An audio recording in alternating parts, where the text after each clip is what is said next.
kem probleme pastaj jo vetëm në aspektin e përdorimit në teknologji të ndryshme, që mund të them që nga familja deri në sistemet të cilat sot elektronika jetë në një situatë jashtëzakonisht të rëndë. Dhe mendoj që në këtë drejtim ndonjë informacion që vjen nga këtë rast nga Federata Ruse nuk do të gëlltitet si tamam i vërtet. Mund të ketë blofe të ndryshme dhe këto të dy palët, më them drejtën, bajnë dhe zhvillojnë këso aktivitetesh me qëllim për të denegruar apo për të shkaktuar habi apo panik të pala tjetër apo e kundërta. Dhe mendoj që në këtë drejtim Ukraina gjendet para një situatë jashtëzakonisht të rëndë me atë çka pritet edhe nga plani amerikan, por mendoj që edhe nga situata vetë në teren, sepse dimri është bukur i vështirë në këtë pjesë dhe këtë historikisht kanë treguar që kanë mësuar edhe forcat naziste gjermane. Qartë, zotëbila nga ana tjetër, si mund të ndikoj dislokimi i këtyre raketave në Bielorusi në marrëdhëniet mes NATO-s dhe Rusisë? Kjo po është një situatë e cila ka të bëjë kryesisht në raportet, bile mund të them në raportet amerikano-ruse, historikisht në marrëdhëniet ndërmjet SHBA-ve dhe Ish-Bashkimit Sovjetik kanë ekzistuar disa marrëveshje, SALT 1, SALT 2, të cilat kanë pasur për qëllim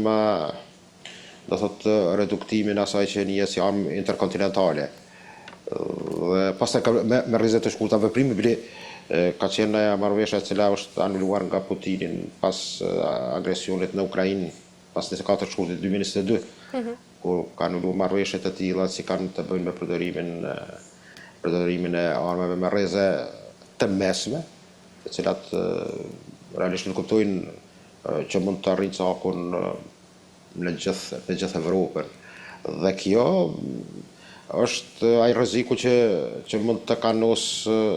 sigurinë e përgjithshme në mes Federatës Ruse dhe Evropës këtë rast, por edhe amerikanëve të cilët dëshirojnë që stabilitetin në Evropë të arrijnë me marrëveshje me Rusinë, me kjo marrëveshje separate. Dhe kjo paraqet rrezik për zhvillimet e ardhshme të sigurisë dhe NATO sistemi, ose mund të them ajo deklarata e krevë të Komitetit Ushtarak të NATO-s, Giuseppe Dragone, i cili një admiral italian, kur kemi luftë me Rusinë, në kupton,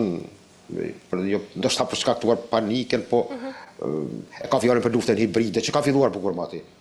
Nuk starton me por nuk starton tash, por mendoj që kjo nënkupton edhe mosdosh zotit në përdorimin e sistemeve të tilla, të cilat e sjellin mund të them shumë afër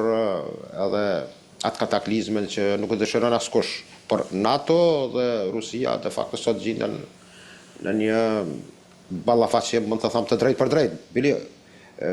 ajo ka filluar që nga viti 2022. Do kush mendon që edhe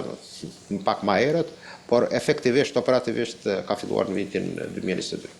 A ka mundësi, zoti Bilali, që ky sistem të përdoret më shumë si një mjet presioni politik ndaj perëndimit pa u aktivizuar kurrë në praktik? Ke drejt në këtë drejtim, mendon Bili ka qenë ai reagimi i presidentit rus në një konferencë për shtyp,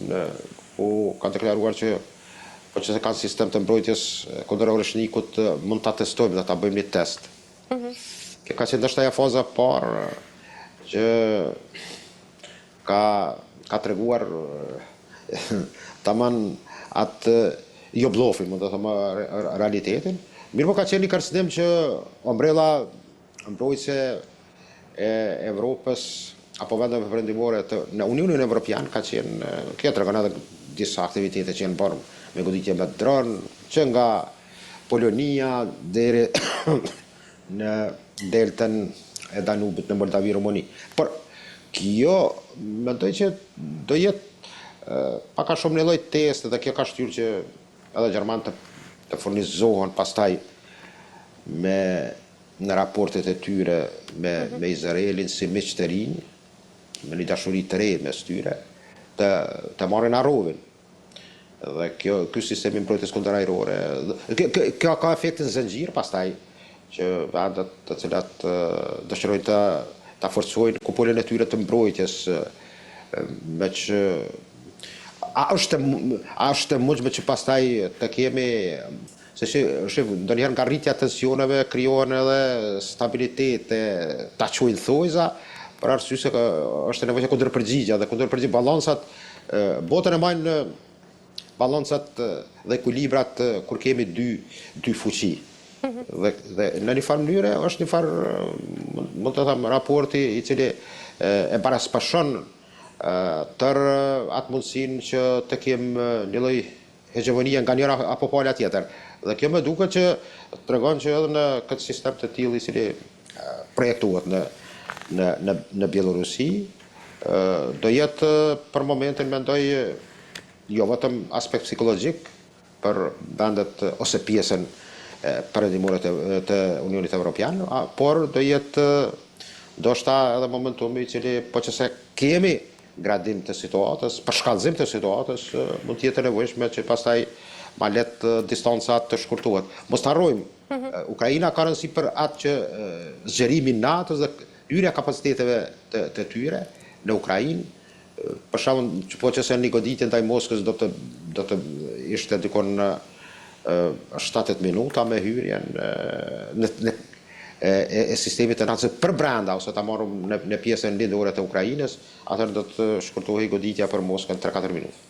E qartë, zoti Bilali, të kalojmë tek një tjetër çështje. Kryeministri izraelit Benjamin Netanyahu